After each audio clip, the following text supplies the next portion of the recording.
The Economist and Nobel laureate Bob Solow once wrote that one of the highest callings of an economist is to be a kind of intellectual sanitation worker, he called it, taking bad ideas out to the trash. And since we're here in Peterson, I want to talk about a bad idea in international trade that has persisted for centuries, and that is the idea that every time you choose to purchase the produce of another nation, you inherently, directly, and obviously reduce economic opportunity to people in your own nation. That is, if you choose to buy an electric vehicle from Hyundai and not a Tesla, there's something about that decision that so obviously takes away economic opportunity from American workers that research is kind of superfluous. And about 250 years ago, a group of people that would later start to call themselves economists stood up and said, no, that's not correct. The economy is much more complicated than that. Your decision to buy a Hyundai also increases the returns to Americans specializing in a wide range of other things that they might be even better at. Developing battery technologies, building out the charging infrastructure for the electric vehicle fleet, and countless other activities. In the cartoon economy of zero sum, none of those things exist. There is a pervasive and closely related bad idea about immigrant workers, like the Arevalo family, who came here from Venezuela almost exactly a year ago and now reside in Long Island City. What does it mean for an American to give a job to the Arevalo family? In the zero-sum cartoon economy, where no evidence is needed, that obviously directly takes away economic opportunity from another worker who might have that job. And it's time for more economists to stand up and say, no, that's not correct. The economy is vastly more complicated than that. That decision also raises the returns to American workers specializing in a wide range of activities that they might be even better at, such as specializing in different tasks alongside the Arevalos in the same organization, perhaps tasks that require native English, such as back office work for the employer of a potentially employed member of the Arevalo family, such as building out retail infrastructure to provide goods and services to the Arevalo family, and countless other things. In the cartoon economy, none of those things exist. And you can see the cartoon economy in the headlines. Here's a proposal, which is very clearly set out by one of the major presidential campaigns for the largest ever mass deportation campaign in the United States, set to begin in January. The idea is to call up brigades or entire divisions of National Guard troops and active military personnel deployed across the homeland to do sweeps of public places and employers, herding people into mass deportation camps to the tune of, quote, millions, unquote, of people per year. That's the proposal. And spokespeople for the campaign will confidently tell you that the economic effects of this are clear. It will be celebrated by American workers who will now be offered higher wages with better benefits to fill those jobs. Now, the self-confidence of this statement, untouched by research, is such that research doesn't seem to even be needed. It's so obvious what the effects of this will be. As a participant actively in research in immigration economics, I just want to very briefly review 3 relevant facts from economic research about mass deportation. Mass deportation, in the best evidence we have, eliminates jobs in the United States, reduces them. So here I'm thinking of the work of Chloe East et al., who came out recently in the most highly vetted and rigorous academic journal in labor economics, the Journal of Labor Economics. They are studying, Chloe East and her co-authors are studying the last mass deportation campaign carried out mostly by Democrats under the Obama administration, known as Secure Communities. This was a collaboration between local police and federal immigration enforcement officials that caused the deportation of roughly 500,000 people over several years. Crucially for their research, it was rolled out in different counties at different times, which allows the economists to study what happened in local labor markets in counties where mass deportation had begun, relative to in other similar counties, often neighboring counties where mass deportation had not yet begun. And they ask, for every 10 workers deported for every 10 immigrant workers successfully, as intended, deported under this, this mostly Obama-driven mass deportation campaign, how many US jobs were created? And the answer is that for every 10 immigrant workers who were deported, 1 US job was lost. And I don't mean 1 US worker lost their job and 2 weeks later they could find another one. I mean the number of employment slots for US workers relative to the population of the average county went down by 1 permanently. And they go on at length about the mechanism for this effect. It happened mostly through deterring the formation of new businesses where immigrants and natives work together, and encouraging the exit of existing businesses where immigrants and natives work together. That's about people who are already here. What about new arrivals? Ethan Lewis of Dartmouth and I, in a paper in the next month in the National Bureau of Economic Research Summer Labor Institute, study the largest low-skill work visa to the United States in the non-farm sector, the H-2B visa. This is a visa that is widely used for low-skill work. 96% of the jobs don't require a high school degree, according to the Department of Labor.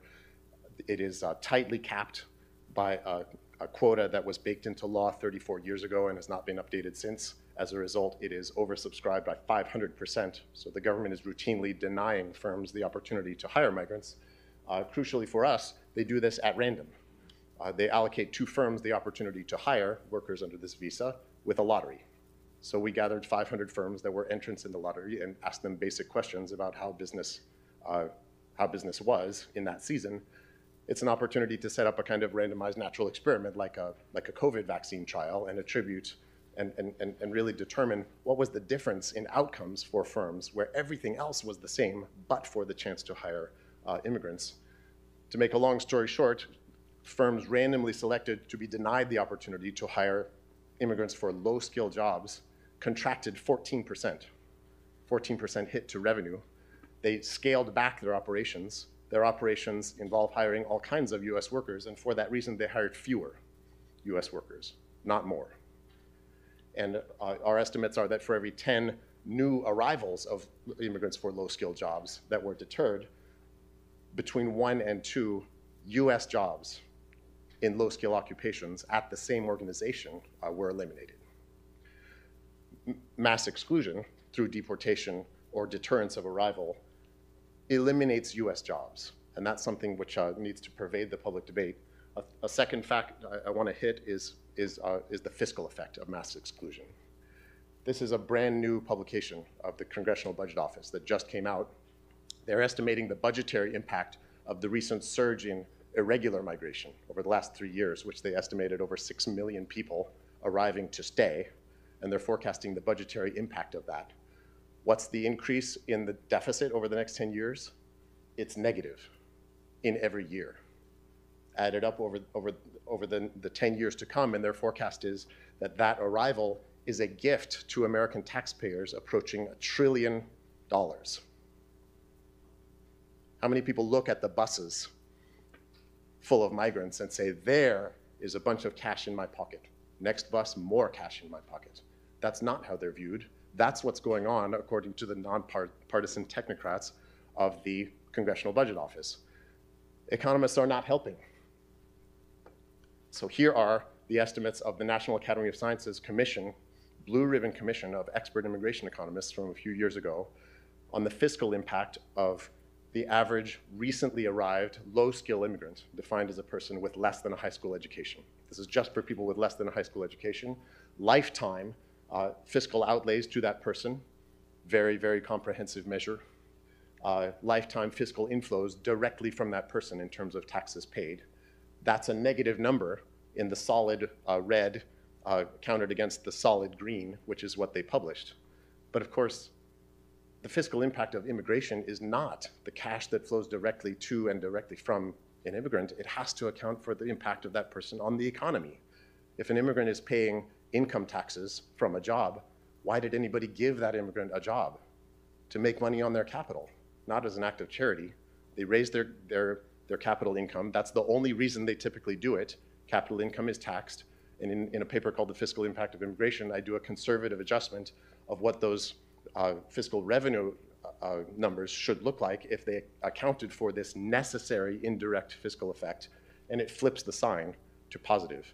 What the CBO is doing is accounting not just for fiscal flows directly to and from an immigrant, which is a fundamentally flawed and incorrect way to do the analysis. It's called the net direct fiscal transfer. The net direct fiscal transfer is not the fiscal impact. This is the fiscal impact, and CBO estimates that even for low-skill, irregular mass arrival, it's positive. Mass exclusion of those people would have taken money away directly from taxpayers. Last fact, mass exclusion feeds informality, feeds illegality, feeds chaos at the border. In a new analysis published here at Peterson, I take 12 years of data, high-frequency data, on the number of people crossing the border, crossing the southwest border illegally, that's in red, and compare it to the number of people allowed to cross legally and remain lawfully in the United States at ports of entry, that's in green. And I ask, well, when there is an increase in the number of people being allowed to cross lawfully, what happens to the number of illegal crossings? They go down. They go down a lot. They go down to a degree that is statistically significant, and they do go down to a degree that is sustained over a long period. The flip side of that, of course, is that more restrictive policies at ports of entry cause an increase in illegal crossings. Part of the surge in illegal crossings is due to policy. And that's what one of the things I hope to communicate in these few minutes is that what we're facing is really a policy crisis. So who benefits from these portrayals of the cartoon economy and the policies based on them? Not American workers, not even the least skilled American workers. This is the unemployment rate that the BLS estimates for workers 25 and above who don't have a high school degree.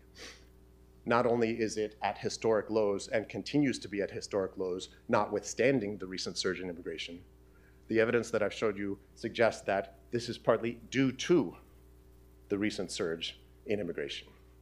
Who benefits is clearly politicians themselves. And there's a long tradition in the United States from 50, 100, 150 years ago of declaring with something like the cartoon zero-sum model of the economy in mind that mass exclusion will create employment for US workers, frequently cited during Chinese exclusion and many other sad episodes in American history. What's different now is that the American public is more knowledgeable, is smarter about this. There's an alternative, centrist policy response to the current policy crisis. That is expanding lawful channels for immigration. Perhaps surprisingly, this is a popular policy. Pew Research estimates that a large majority of the American public believes that expanding lawful channels for migration would benefit the United States while bringing greater regulation and order to the border. It's a centrist policy between militarized mass exclusion and continued ad hoc mass parole programs kicking the can 2 years down the road. There is the policy of expanding lawful channels, mutually beneficial to migrants and the American public. I'll conclude with these thoughts that this is a crisis of policy, very much, not a migrant crisis. That the zero-sum economy that is the basis of these wild, outrageous claims about the economic effects of very extraordinary interventions in the US economy and labor market are snake oil. Economists have learned much more about this than campaign spokespeople are interested in telling you. Mass exclusion eliminates jobs for natives. It drains public coffers, and it brings more disorder and chaos to the border, more illegality. There is a centrist and perhaps surprisingly popular response, which is to expand lawful channels for migration, and that would rest clearly on the best evidence that we have. Thank you very much.